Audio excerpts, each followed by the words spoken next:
Just wow.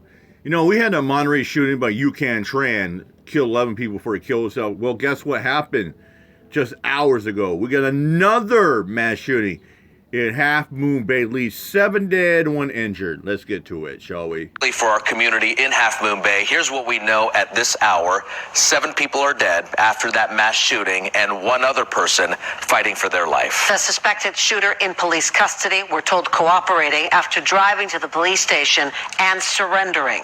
Tragedy unfolded this afternoon in 2 locations in Half Moon Bay. The victims found at a sprawling mushroom farm where they worked and live, and at a nearby nursery. Let's show you the timeline. The first call came in around 2:20 when San Mateo County Sheriff deputies arrived at the first crime scene along Highway 92 behind the Spanish Town shops. 5 victims found there, 1 alive. 3 more bodies found at a nursery some 3 miles away off Highway 1. Around 4:40, the suspected gunman surrendered to deputies. That man was found parked in his car at the sheriff's substation on Kelly Avenue. What you're watching here is the moment when the suspect, 67-year-old Chung Lee Zhao, was taken into custody.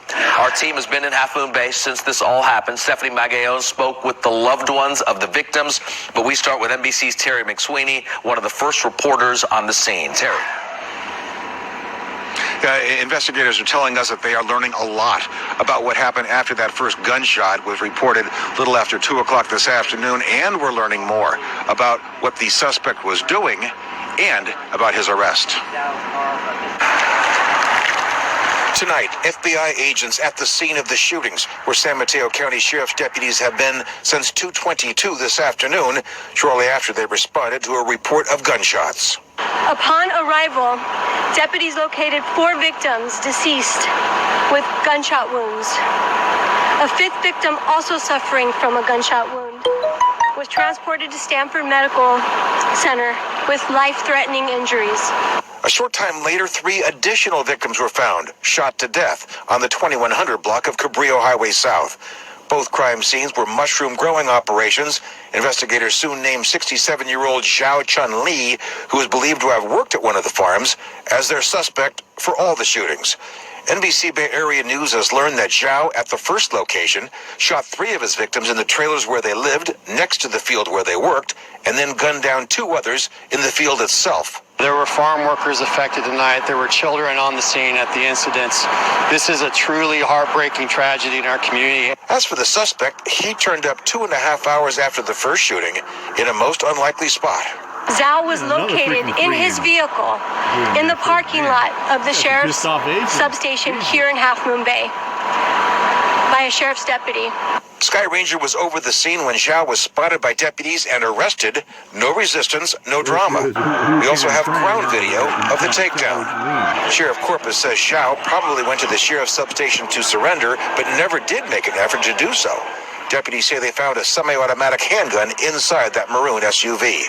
This woman saw the arrest go down. It was shocking, and I was glad that it happened without incident. I was very impressed with the way the officers handled the takedown.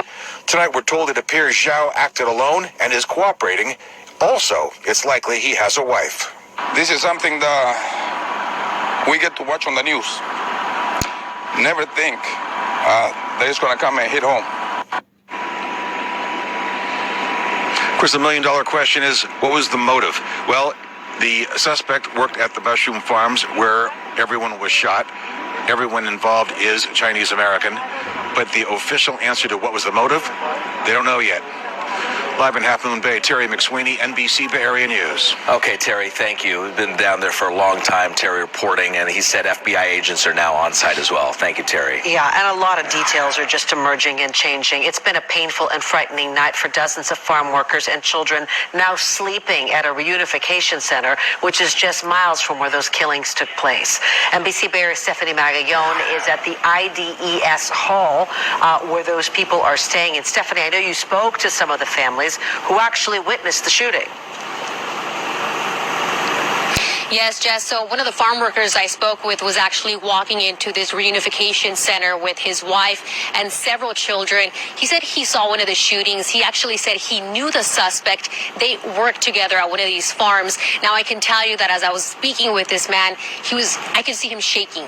He was just shaking throughout our conversation, and his family is one of several that are now going to be spending the night here because their home is now a crime scene.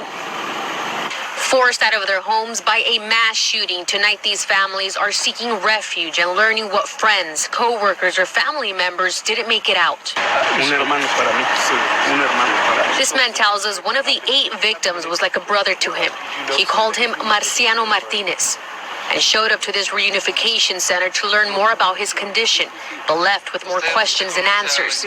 Others were seen driving out of here in tears. At one point, an ambulance pulled up to take a patient from inside Half Moon Bay's Portuguese Hall. It seems there is a family member in there who might have lost a family member in one of the shootings, so we can hear a lot of crying. It's heartbreaking. Lizette Diaz is with Alas. Her organization has been dropping off clothing, food, and blankets.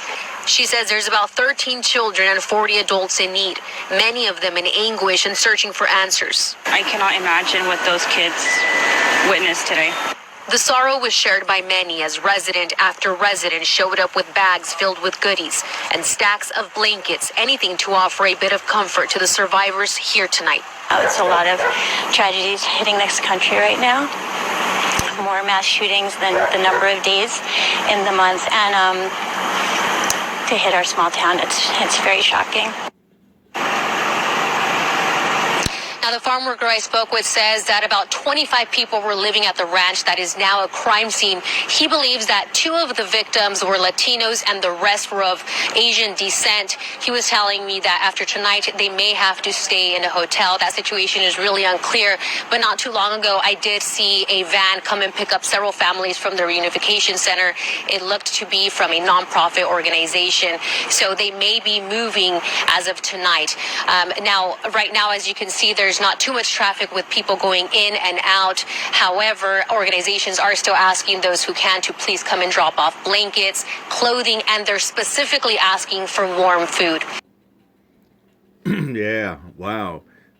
A second mass shooting in California in 24-hour span. All right, I'll keep in touch with that one and the other one as well, the Monterey case as well, too. That said, I'm out here, Mike Chop. Peace out.